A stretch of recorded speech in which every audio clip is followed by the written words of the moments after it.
And that's where the customer product interaction comes in that says, look, it's part of the value prop here that I'm giving you by certifying that supply chain is that I'm the one who will react to it, and I'll react better than you, and I'll react faster, and I will get it in your hands, and I will solve that problem for you right now. Yep. And that's one of the reasons why we talk about upstream contributions. I think personally, like it should not be a bragging thing. Like, oh, we have 22% of these, it's not that. It's just, you need to express to the customer that you have enough involvement in the supply chain. Again, you're buying enough from Bosch that Bosch will fix the fuel injector when it's broken, right? But this is I have enough engineers and QE people and docs people and all kinds of people participating in this upstream community, and they have enough expertise that they'll be able to react to a broken supply chain quick enough, Yes, or just even just a bug, like one of my favorite Red Hat stories of all time, not to turn it into a Red Hat festival, but personal. Like I had this Oracle cluster that was failing all the time, rack cluster back in the day.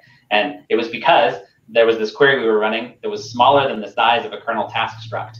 And the memory would get fragmented, and then eventually the kernel couldn't allocate a task struct anymore, and the server would reboot because it was like, oh, can't even. And then eventually it did that, and it corrupted the on-disk file system for Oracle. And no one could figure out how to fix this problem. The Red Hat person could tell me what the problem was eventually. Eventually they were like, I think the problem was this task struct is due, like you run out of this. And then we had to hire this expensive dude who could do the matrix dance and read the raw file system.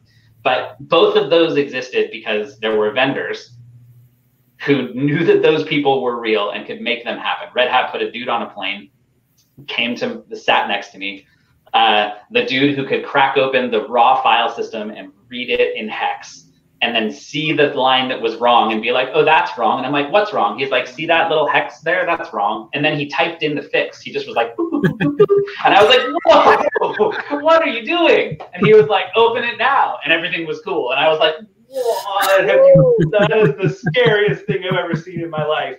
And but that is the product. That's the product. That's the product. And it's not because that can devolve into saying the product is support. It's not. It's not support. Yes, in that instance, it's the support that I got, but it's the whole thing. It's the fact that exists, that those people are there. It's that you have that 20% of the engineers who you can influence that roadmap, who could fix that Kubernetes bug, even if the other people in Kubernetes don't care. Red Hat cares, and that's all that matters.